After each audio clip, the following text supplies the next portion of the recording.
So let's move to the next question, that is question 2 from the year November 20, variant 2-3, question number 2. And this question is from the topic bank reconciliation statement and accrual and prepayment. Asha ji, so before starting this question, let's have a brief recap of these topics. अगर हम देखें कि हमारे पास जो cash book वाला topic है, bank reconciliation statement वाला, इसमें हम बनाते हैं अपडेटेड कैश बुक। तो ये आपके सामने अपडेटेड कैश बुक है, उसकी डेबिट साइड है और उसकी क्रेडिट साइड है।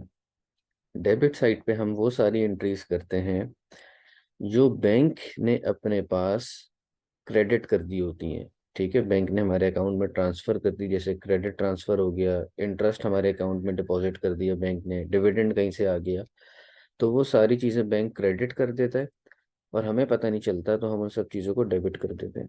सिमिलरली वो सारी चीज़ें जो बैंक ने चार्जेस काट लिए, कोई डायरेक्ट डेबिट हो गया, स्टैंडिंग ऑर्डर हो गया, ये सारी चीज़ हम पढ़ चुके हैं, इनका फ़र्क क्या होता है।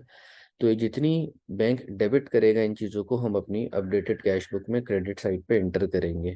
ठीक है, उसके बाद हमारा बैलेंस निकल जाता है। इसके बाद हम बनाते हैं बैंक रिकन्सिलेशन स्टेटमेंट। ठीक है, अच्छा, बैंक रिकन्सिलेशन स्टेटमेंट के दो फॉर्मेट्स हैं। या तो हम स्टार्ट कर सकते हैं balance as per updated cash book या balance as per bank statement. कुछ दफ़ा ये सवाल में बताता भी है कि भाई आपने यहाँ से स्टार्ट करना है, लेकिन इस सवाल में जो हम अभी करने जा रहे हैं उसमें उसने हमें नहीं बताया हुआ। तो हम ये वाला फॉर्मेट यूज़ कर लेंगे कि जो स्टार्ट होता है balance as per updated cash book, इसमें हम ऐड कर देते हैं अनप्रेजेंटेड चेक। अनप्रेजेंटेड चेक क्या होता है? ये वो चीज़ होती है कि हमने चेक इशू कर दिया, लेकिन जिस बंदे को इशू किया उसने अभी जाके बैंक में वो चेक नहीं कैश करवाया, तो ये चेक बैंक के पास पहुंचा ही नहीं, तो बैंक हमारे अकाउंट से कोई चीज़ माइनस ही नहीं करेगा।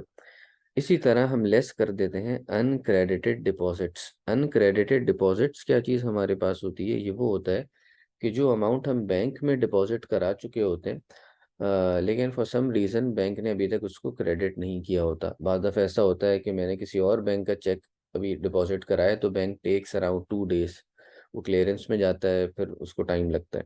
तो इस तरह की भी चीज़ होती है हमारे पास। ठीक है, तो ये हमारा बैंक रिकन्सिलेशन से रिलेटेड है। तो हम दोबारा आते हैं क्वेश्चन पर। क्वेश्चन क्या कह रहा है हमें? वो कह रहा है इन्यूला compared her bank statement for July 2020 with bank column of her cash book। अब कैश बुक हमारे पास होती है, उसमें अगर आपको याद हो कैश बुक में हमारे पास 3 कॉलम्स होते हैं। एक हमारे पास, पहले तो हम कैश बुक को डेबिट साइड पे डिवाइड कर लेते हैं और क्रेडिट साइड पर।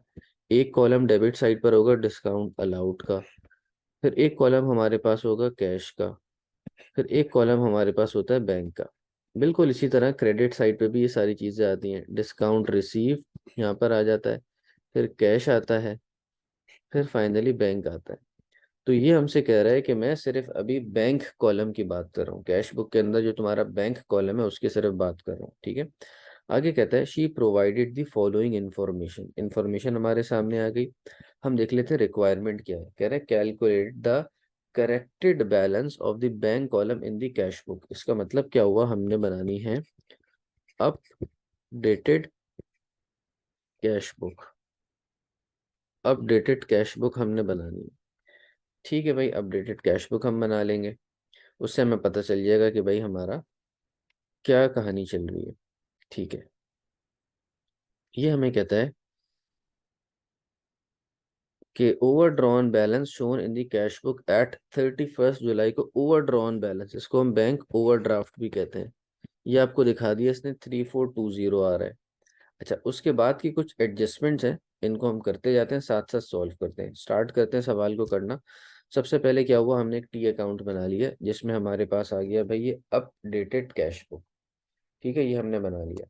अच्छा, अपडेटेड कैश बुक में सबसे पहले हम ले लेंगे, इस तरफ हम ले लेंगे भाई बैलेंस बीडी हम ले लेंगे यहाँ पे। और ये डेट क्या आ जाएगी? डेट, आखिरी डेट को ही सारा काम हो रहा है, तो हम लिख लेंगे 2020। और हमारे पास आ गया जुलाई 31, और इसमें क्या हो गया? बैलेंस बीडी मेरे पास आ गया विच इज 3420। अब ओवरड्राफ्ट है, नेगेटिव बैलेंस है, तो कैश बुक के क्रेडिट साइड पर ही आएगा। इसके बाद क्या हो रहा है, कह रहा है direct debit payments. Direct debit का मतलब क्या होता है, हमारे अकाउंट से बैंक ने पैसे काट लिए, हमें पता नहीं चला। ये कब हुआ, 25 जुलाई को, had not yet been entered in the cash book. ये सारी एंट्रीज हम आखिरी डेट को कर रहे हैं, ठीक है। हुआ तो ये 25 तारीख को है, लेकिन हमें तो आज पता चला है, तो हम आज ही सारी एंट्रीज कर रहे हैं। तो अब क्या हुआ, डायरेक्ट डेबिट हो गया, यानी कि मेरे पैसे कट गए और मुझे पता नहीं चला था। तो मैं भी एंट्री कर लूंगा क्रेडिट साइड पे कि भाई मेरा 350 क्या हो रहा है, डायरेक्ट डेबिट हो रहा है। तो यहाँ मैं लिख लूंगा डायरेक्ट डेबिट, और अमाउंट है 350। फिर क्या हो रहा है भाई, फिर कहता है cheque received from a customer on 12 July was dishonoured. Dishonoured cheque क्या होता है कि भाई कस्टमर ने पैसे दिए, हमने चेक डिपॉजिट कराया बैंक में, तो पता चला इसके अकाउंट में तो पैसे ही नहीं है, डिसऑनर्ड चेक हो गया, यानी कि चेक अब वापस हो जाएगा। This dishonoured cheque had not yet been recorded in the cash book. ये भी हमने रिकॉर्ड नहीं किया हुआ, तो अब हम रिकॉर्ड कर लेंगे, इससे हमारा बैंक बैलेंस कम हो जाएगा। इसके ऊपर हम यहाँ लिख लेंगे, हम लिखेंगे भाई डिस ओनर चेक, इसका अमाउंट लिख लेंगे 665, ये भी यहाँ पर आ जाएगा। नेक्स्ट क्या हो रहा है, कहता है कि bank charges on the bank statement had not yet been entered in the cash book. लो बैंक चार्जेस होगा, ये भी हमने एंटर नहीं किया, तो ये क्या होगा, ये भी हमारे कैश बुक को कम कर देंगे, तो ये भी क्रेडिट साइड की एंट्री हो जाएगी। तो मैं लिखूंगा बैंक चार्जेस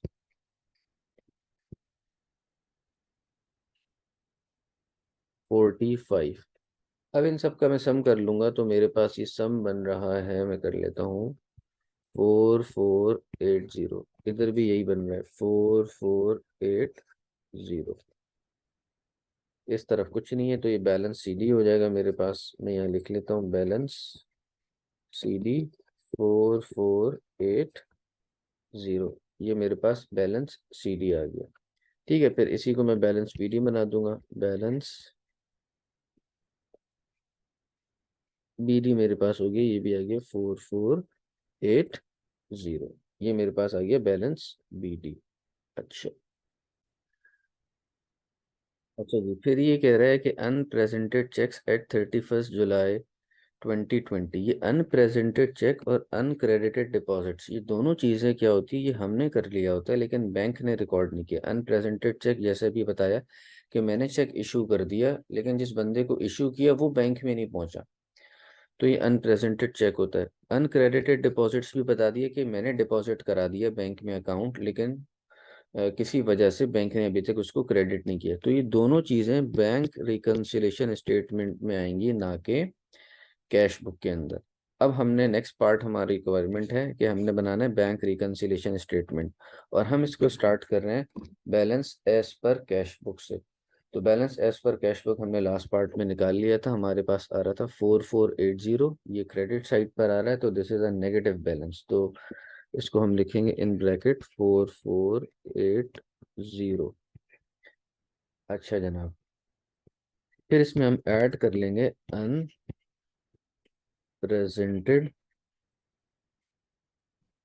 चेक, ठीक है। अनप्रेजेंटेड चेक्स हम इसमें ऐड कर लेंगे। तो अनप्रेजेंटेड चेक का अमाउंट है हमारे पास 1290। तो इसमें से हम लेस कर देंगे अनक्रेडिटेड डिपॉजिट्स। इसका अमाउंट हमारे पास दिया हुआ है 410। तो इसको मैं लिख लूंगा 410, इसको करूंगा माइनस। अब इनको मैं सम कर लूंगा, तो मेरे पास आंसर आ रहा है 3600 नेगेटिव। इसको मैं कहूंगा balance as per bank statement,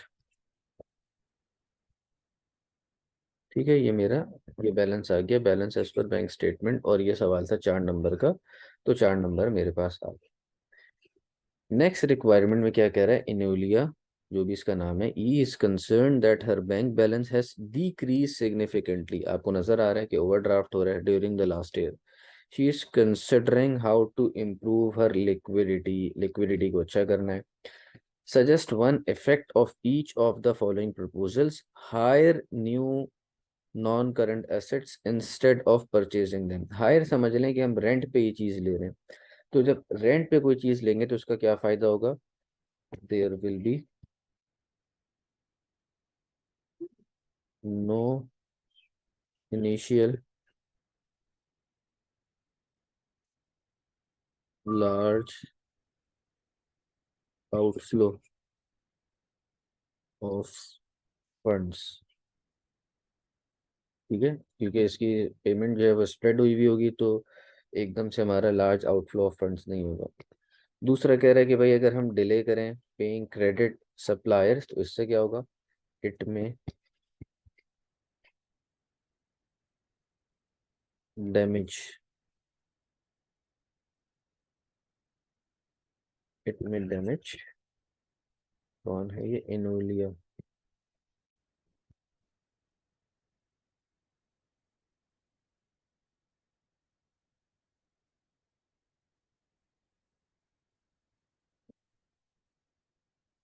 relationship with supplier. जब सप्लायर को टाइमली पेमेंट नहीं होगी तो सप्लायर फिर क्या करेगा. हो सकता है कि वो आगे आपकी डिलीवरी स्टॉप कर दे, डिस्काउंट्स हमें ना मिल रहे हो, इस तरह की चीजें हो रही हैं.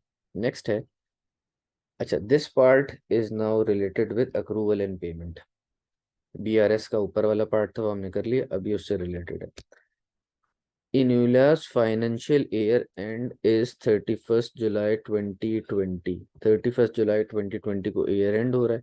She provided the following information about rent and rates of her business. On 1st August 2019, she owed 2 months rent totaling 900. 2 महीने का रेंट ओ कर रहे हैं, विच इज टोटल ऑफ 900. ठीक है जी. अब ओ करने का मतलब क्या है कि ये हमारी बन रही है करंट लाइबिलिटी. अच्छा, इसको आगे करने से पहले हम एक थोड़ा सा रिकैप कर लें इस टॉपिक का कि अक्रूवल और प्री पेमेंट में हमारे पास होता क्या है. अगर हमारे पास एक्सपेंसेस अक्रूड होते हैं तो ये हमारी करंट लाइबिलिटी बनती है. इसी तरह अगर हमारे पास एक्सपेंसेस प्रीपेड हो रहे हैं तो ये हमारे करंट एसेट्स बन जाते हैं. और इसके ऑपोजिट अगर इनकम हमारे पास अक्रूड है या ओविंग है तो वो हमारा करंट एसेट होता है. और अगर इनकम प्रीपेड है तो वो हमारी करंट लाइबिलिटी बनती है. एक्सपेंस का अकाउंट बनता कैसे है कि अगर एक्सपेंस महीने के या साल के शुरू में प्रीपेड है तो balance BD will come on the debit side, और अगर अक्रूड है तो balance BD will come on the credit side. फिर अगर कुछ पेमेंट्स वगैरह हुई हैं तो एक्सपेंस बढ़ेगा, एक्सपेंस बढ़ता है तो डेबिट. तो we will debit the expense account. यहाँ हमने लिखा है बैंक या कैश, जो भी होगा वो लिख लेंगे. इसी तरह जो एक्सपेंस का टोटल अमाउंट होता है जो उस साल का होता है pertaining to a particular year, that goes in income statement. अच्छा, बैलेंस बीडी अक्रूड होता है तो क्रेडिट होता है. इसी तरह बैलेंस सीडी होगा ये, तो ये डेबिट साइड पर आएगा अक्रूड बैलेंस. इसी तरह बैलेंस बीडी हमारे पास डेबिट था जब प्रीपेड था, तो अब जब बैलेंस सीडी होगा तो ये क्रेडिट साइड पर आ जाएगा. इस तरह हमारा ये एक्सपेंस का अकाउंट बनता है. इसके ऑपोजिट हमारा इनकम का अकाउंट बन जाएगा. अगर इनकम साल के शुरू में हमारे पास अक्रूड है, ओविंग है, तो ये डेबिट साइड पर आएंगी एज बैलेंस बीडी. और अगर प्रीपेड है तो ये क्रेडिट साइड पर आएंगी. सिमिलरली जब हम पेमेंट करेंगे, जब हमें पेमेंट मिल जाएगी, पैसे मिल जाएंगे, तो बैंक डेबिट हो जाएगा और इनकम अकाउंट क्रेडिट हो जाएगा हमारे पास. और जो भी अमाउंट होगा pertaining to a particular year वो हम इनकम स्टेटमेंट में चार्ज करा देंगे और इसको इनकम के डेबिट साइड पे लिखेंगे. इसी तरह हमारे पास बैलेंस सीडी हो जाएगा. बैलेंस सीडी अगर अक्रूड है तो क्रेडिट साइड पे होगा और अगर प्रीपेड है तो डेबिट साइड पर होगा. इस तरह से हमारे एक्सपेंस और प्रीपेड के अकाउंट्स बन जाते हैं.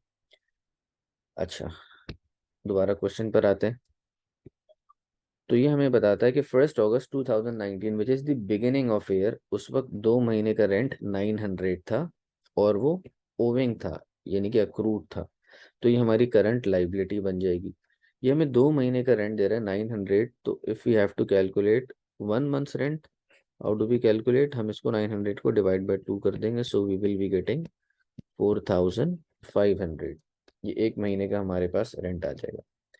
On the same date rates of 260 were prepaid up to 30 September 2019। जो रेट्स थे वो 260 के प्रीपेड थे हमारे पास, ठीक है। और ये प्री पेमेंट कब तक थी? सितंबर तक की। अगर हम फाइनेंशियल ईयर अपना देख लें कि फाइनेंशियल ईयर हमारा कब खत्म हो रहा है? जुलाई में खत्म हो रहा है, यानी कि शुरू हुआ होगा August 1, 2019 में, और ये खत्म हो रहा है हमारे पास 31 जुलाई 2020 को। इस वक्त ये हमारा ईयर खत्म हो रहा है। और इसने क्या किया है, जो रेट्स इसने प्री पे किए हुए हैं वो सितंबर तक के किए हुए हैं, यानी कि 2 महीने हो गए, अगस्त और सितंबर, 2 महीने के रेट्स प्री पे हुए हुए हैं, ठीक है। अब during the year following transactions took place, हम रिक्वायरमेंट देख लेते हैं, हमें क्या करना है। हमें बनाना है इसमें रेंट एंड रेट्स का अकाउंट बनाना है कंबाइंड, दोनों का एक साथ अकाउंट बनाना है। असल में यूजुअली सवाल आता है कि रेंट का अलग से बनाना होता है, रेट्स का अलग से बनाना होता है, तो स्टूडेंट्स आराम से कर लेते हैं। इस दफ़ा इन्होंने रेंट एंड रेट्स के एक साथ अकाउंट बनाने को कहा, जब भी अक्सर स्टूडेंट्स इस सवाल में काफ़ी उनको मुश्किल हुई करने में। बहरहाल हम देखते हैं। सबसे पहले तो इसने एक काम ये किया हुआ है कि हमें ओपनिंग बैलेंसेस दिए हुए हैं August 1 को, ये आप देखें। ये इसने रेट्स का बैलेंस भी दिया हुआ है 260, और इसने रेंट का बैलेंस भी दिया हुआ है 900। ये हमें पता है कि ये हमारे पास क्या था, रेंट हमारे पास अक्रूड था, ठीक है जनाब। अगर मैं इधर आ जाऊं क्वेश्चन पर, तो ये क्वेश्चन मुझे बता रहा है कि भाई मेरे पास क्या है, रेंट अक्रूड है 900 और 260 का प्रीपेड है। तो ये करंट लाइबिलिटी थी, ये करंट एसेट है, इसी वजह से इसको हमने डेबिट साइड पर लिखा, इसको हमने क्रेडिट साइड पर लिखा, ठीक है। अच्छा, उसके बाद नेक्स्ट ट्रांजेक्शन क्या है उसको हम देखते हैं। कह रहा है कि August 1 को क्या हुआ, 7 मंथ्स रेंट हमने पे कर दिया, 7 मंथ्स रेंट हमने पे कर दिया, जिसकी अमाउंट थी 3150। अच्छा, फिर क्या हुआ, March 1 को हमने 6 मंथ का रेंट दे दिया 2700, यानी कि पहले 7 महीने का रेंट दिया, फिर 6 महीने का दे दिया, टोटल बन गए 13 महीने। और अगर हम देखें साल के शुरू में जो रेंट अक्रूड था वो 2 महीने का था, यानी कि हमें जो पेमेंट करनी चाहिए वो 14 महीने की करनी चाहिए जब हम जाके बराबर होंगे। हमने क्या किया, 13 महीने की पेमेंट कर दी, तो एक महीना स्टिल ओविंग आ रहा है, 1 मंथ क्या है, स्टिल ओविंग में हमारे पास आ रहा है, ठीक है। अच्छा, और ये बात हमें पता है कि एक महीने का रेंट हमारे पास है 450, ये हम पिछले पार्ट में निकाल चुके थे, हमने 900 को डिवाइड किया था 2 से, और हमारे पास आंसर आ गया था 4500, मैंने गलती से लिख दिया, दिस इज 450, 450 हमारे पास आंसर आ गया, ठीक है। अच्छा, तो अब हम क्या करेंगे कि जो 450 हमारे पास है, this is a liability on us, ये हमने पे नहीं किया हुआ, ये हमारे पास अक्रूड है, ठीक है। ये बात हमें पता चल गई। और हमारे पास रेट्स कितना पे हो रहा है, 12 मंथ्स का रेट दे रहा है 1860। तो अगर मैं एक महीने का रेट निकालूं, उसको डिवाइड करूं, 1860 डिवाइड बाय 12, ये आ रहा है 155 मेरे पास, ठीक है भाई। 155 रेट आ रहा है एक महीने का। साल के शुरू में क्या किया था मैंने भाई, साल के शुरू में मेरे पास ये बात थी कि रेट 2 महीने का प्रीपेड था मेरे पास, 2 महीने का रेट प्रीपेड था। और फिर क्या किया, 12 महीने का हमने और दे दिया, तो फिर हमें पता क्या चला, हमें पता ये चला कि भाई 2 महीने का रेट जो है, रेट्स 2 महीने का प्रीपे हो गया है, ठीक है। ये बात हमारे सामने आ गई। बहरहाल अभी हम इन ट्रांजैक्शंस को रिकॉर्ड करते हैं, फिर देखते हैं कि बैलेंस BD CD कितना हमारे पास हो रहा है। तो सबसे पहले इसको रिकॉर्ड करते हैं। August 1 को हमारे पास एंट्री हुई, 7 मंथ्स रेंट हमने पे किया है, अमाउंट है 3150। तो इसको सिंपली हम रिकॉर्ड कर लेंगे, हम इस अपने अकाउंट में जाएंगे और यहाँ पर हम एंट्री कर लेंगे। सबसे पहले हम लिखेंगे date, which is very important.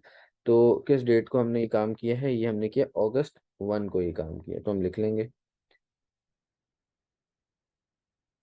कि अगस्त 1 सेम डेट ही है, तो मैं यहाँ लिख लूंगा बैंक। ठीक है, यहाँ बैंक लिखना है, कुछ और नहीं लिखना। और हम लिख लेंगे 3150। ठीक है भाई, ये आ गई मेरे पास चीज। फिर क्या हुआ, अक्टूबर 1 को हमने 12 मंथ्स का रेट दिया विच इज 1860। तो यहाँ लिख लूंगा अक्टूबर 1। फिर दोबारा यहाँ बैंक लिख दूंगा, क्योंकि बैंक क्रेडिट हो रहा है और ये डेबिट हो रहा है। 1860, ये चीज मेरे पास आ गई। फिर क्या हो रहा है, मार्च 1 को 6 मंथ्स रेंट दे रहा हूँ विच इज 2700। तो दोबारा यहाँ लिखूंगा, ईयर चेंज हो गया, पहले ईयर लिख लूंगा 2020 मार्च 1। और फिर बैंक, और बैंक में कितना अमाउंट जा रहा है, 2700 का अमाउंट मेरे पास जा रहा है। अच्छा, अब हमें ये बात पता है कि इनकम स्टेटमेंट में हम कितना चार्ज करते हैं। इनकम स्टेटमेंट में हम उतना चार्ज करते हैं जो 1 साल का हमारे पास होता है। ठीक है, वो हम चार्ज कर रहे होते हैं। अच्छा, तो जो इनकम स्टेटमेंट में हम ट्रांसफर करेंगे बैलेंस, वो हम करेंगे साल के आखिर में। साल के आखिर में जो बैलेंस आएगा वो ट्रांसफर करेंगे। तो यहाँ मैं लिख देता हूँ 2020, और यहाँ हम लिख लेते हैं जुलाई 31। ये चला जाएगा इनकम स्टेटमेंट में। ठीक है, और इनकम स्टेटमेंट में मैं लिख लूंगा भाई, एक जाएगा रेंट की फॉर्म में, एक जाएगा मेरे पास रेट्स की फॉर्म में। ठीक है भाई। अच्छा, अब मैंने क्या किया, मुझे एक बात तो पता है कि जो मेरे पास रेंट है 1 महीने का है 450। 12 महीने का कितना हो जाएगा, मल्टीप्लाई बाय 12 कर दूंगा। मल्टीप्लाई बाय 12 किया तो आंसर आ गया 5400।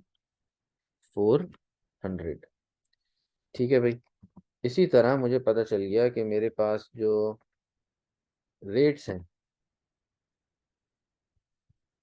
वो कितने हैं मेरे पास रेट्स।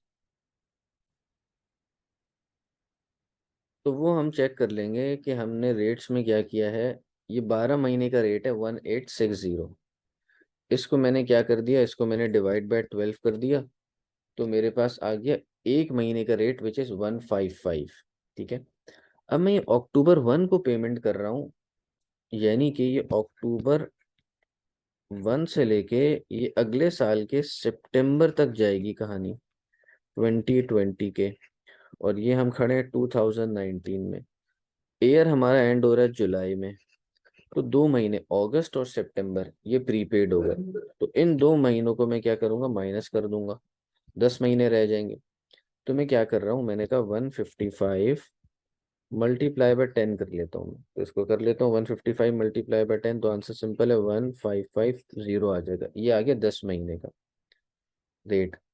और साल के शुरू में हमें पता है कि 2 महीने का हमारे पास पहले से प्रीपे था, तो इसमें मैं 260 ऐड कर लेता हूँ। इसको मैं कैलकुलेट कर लेता हूँ, 1550 प्लस 260, ये मेरे पास आ रहा है 1810। ये इस साल का है। तो इनकम स्टेटमेंट में ये चला जाएगा रेट्स में 1810। ये चीज़ हमारे पास चली गई। अच्छा जी, फिर अब हम आ जाएंगे बैलेंसिंग की तरफ। तो हमें ये बात पता है कि हमने जो हमारा रेंट था वो हमने 13 महीने का पे किया है। 14 बनता था, हमने पे कितना किया भाई, हमने 13 महीने का किया। ठीक है, ये सारी हमने वर्किंग की थी यहाँ पर। इधर रेंट का लिखा है कि हमने 13 महीने की पेमेंट की है, बनती 14 महीने की थी, तो 1 मंथ स्टिल होएंगे। तो अब हम यहाँ पर क्या कर लेंगे, और 1 महीने का रेंट हमारे पास है 450, हम पहले ही निकाल चुके हैं। तो इसको हम लिख लेंगे ओविंग है, तो इसको हमारी लाइबिलिटी बनना है। इसका मतलब है कि बैलेंस सीधी इस तरफ में करूंगा। अभी हम देख चुके हैं अकाउंट्स इनका। ये मैं काम कब करूंगा, आखिरी डेट को करूंगा। तो यहाँ लिख दूंगा जुलाई 31, और यहाँ मैं लिख दूंगा बैलेंस CD। 450 इसका अमाउंट आ जाएगा मेरे पास। ठीक है, इसी तरह सेम डेट को रेट्स का भी बैलेंस कर दूंगा। रेट्स हमने देख लिया था कि हमने रेट्स में क्या किया, 2 महीने का रेट्स हमारे पास एडवांस में था। ठीक है, क्योंकि मैं 12 महीने की पेमेंट कर रहा था, ये हमने अभी देखा था। 12 महीने की हमारे पास पेमेंट हो रही थी, अक्टूबर से लेके सितंबर तक की। तो अगस्त और सितंबर 2 महीने का एडवांस है हमारे पास। 1 महीने का रेट है हमारे पास 155, मल्टीप्लाई बाय 2 कर दूंगा तो 2 महीने का आ जाएगा, तो आंसर आ जाएगा 310। तो इसको मैं यहाँ लिख लेता हूँ 310। ये मेरे पास हो गया टोटल। अब मैं इसका टोटल कर लूंगा, दोनों साइड बैलेंस हो जाएगी। ये इसका टोटल कर रहा हूँ तो आ रहा है 8420। ये आ रहा है इसी तरह 8420। ये हमारे पास बैलेंसिंग हो गई। जब भी बैलेंस सीडी किया है तो लाजमी बैलेंस बीडी भी करना है, 2020 और अगस्त 1। इसी तरह ये भी 2020 अगस्त 1। यही जो बैलेंस सीडी था ये बीडी बन जाएगा।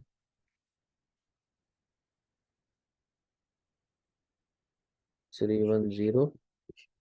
इसी तरह यहाँ कर लेंगे बैलेंस BD 450। ये हमारा ये पार्ट सॉल्व हो गया। अच्छा जी, आगे कहता है identify the sections of the statement. ये सेक्शन बताने, जैसे सेक्शन होता है ना, non current asset, current assets, capital, non current liability, current liability. तो इस सेक्शंस बताना है स्टेटमेंट ऑफ फाइनेंशियल पोजीशन का at 31 July 2020 in which each of the balances on the rent and rates account would appear.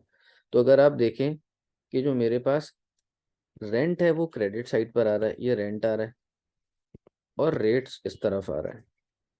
ठीक है, तो क्या हुआ, रेंट मेरे पास बन जाएगा, ये आ जाएगा करंट लाइबिलिटी में, ये इस सेक्शन में आ जाएगा करंट लाइबिलिटी,